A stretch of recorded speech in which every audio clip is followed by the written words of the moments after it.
There's a little bit of detective work going on here with these infill panels, and I want to try and talk a wee bit about these.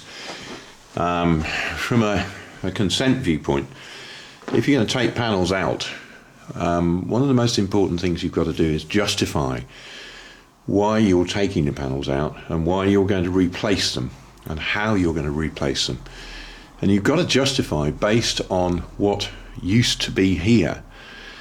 Now you can see here the camera's pointing at modern brickwork, so those are very recent bricks which are laid in cement, so we know that's modern. Above us we've got a panel of older ones. Now you can see these are probably 18th century bricks, maybe even later than that, you know, we don't really know, they might be reused bricks, and they're sopping wet because there's been a huge hole in the tie beam. Now, what was here originally? You can see we've got more of these slightly older bricks, and then a variety of different things. So let's have a look at what was here originally. If you look at the top of the panel here, you'll see that there are dowel holes. There's one, there's another, and there's another, and I think you'll see there's another one in the corner. And then in the next panel along, you can see a repeat. So you can see dowel holes. There's another dowel there, and in the far corner there's another one. So those dowels held what is known as a stave. Now if we come to this corner panel, you will see that behind this is a wide chunk of oak, and that oak, if I clean this out, you'll see that that piece of oak it has a chisel cut on the end of it, and that fits down into a groove, and that's known as the stave groove, and that chisel sits into the stave groove.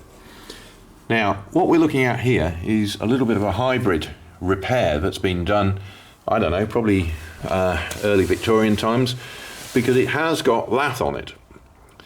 This is not the original, it's much later. These staves would have had woven hazel twigs, and I'll see if we can find, I don't think we've got an infill here where we can show you, but these would have been, I'll try and find one downstairs, but these would have been woven hazel, and then this would have been daub. Originally, you didn't have lime like this. This is probably later repairs that's been done to the building. But nevertheless, these are quite old. So this is a good historic feature, and it's great to keep it. So we're going to try and not remove those when we're doing the repairs. Where we get modern brickwork, we'll take this out because we need to put in lightweight insulated panels here. We've got a lot of weight on this frame. And you can see that the frame, even these uprights, are not brilliantly strong anymore. They've got cracks and things in them.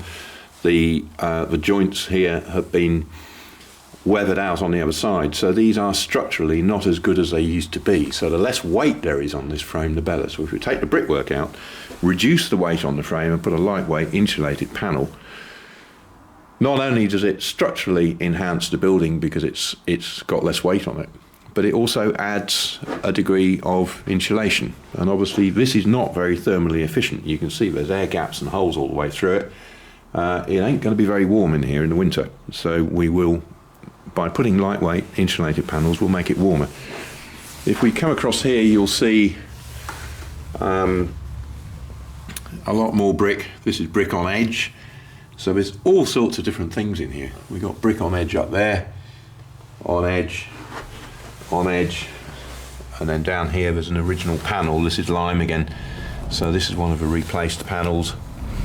So it's a bit of a botch up of all sorts of different things. You see that this is the kind of thing that you are met with when you're trying to replace a timber frame, repair it. Down there we've got modern brick.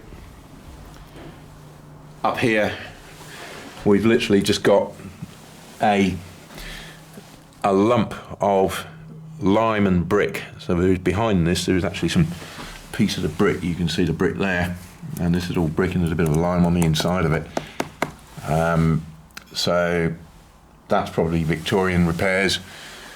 This, again, we've got a few older bricks at the bottom of the panel, and then above it we've got a load of much more recent brick shoved in cement.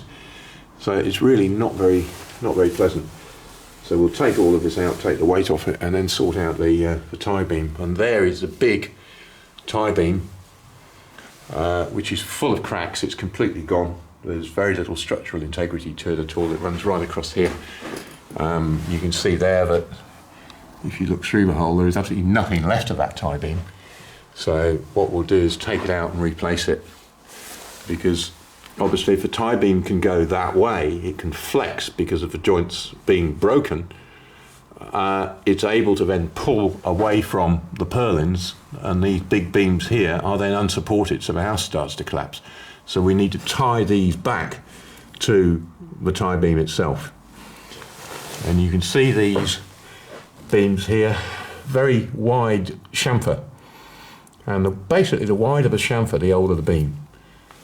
These are probably sort of mid-17th century, maybe early 17th century, I don't really know. It's very difficult to tell the actual age of beams.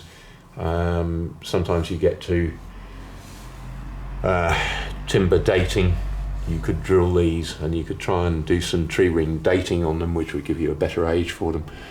But I think at this stage the only thing you can say is they're probably early to mid 17th century. And if you look on them, you can probably see a slight cupping, and these are the marks of the adze that was used to shape the beam. So there you go, a little bit more on infill panels and what to do and what not to do. As I say, the main thing here is that you justify what you're going to repair with, and you explain to conservation the original construction so that conservation can understand the construction, and they know that you have fully understood the progression of events that's taken place here. So we've had all sorts of different repairs over a long period of time. These are not built in the same fashion, in the same way. If every one of these infill panels was done in brick, and it was an 18th century brick done in lime in beautiful patterns, then you'd probably have a bit of a problem in getting permission to replace them. But because they are old and new, some modern, some not, I don't think you'll have a lot of problem in convincing conservation in this case that you're probably better off taking them out and then upgrading the insulation, and retaining some. For instance, this, I would strongly argue that it needs to be retained if possible, because it is quite old historic fabric. So let's try and keep these original ones. So there you go, there's just a little bit more about some of the philosophy behind repairing these things. And we'll try and follow this up a little bit with what we do long term, and how we finish it off internally.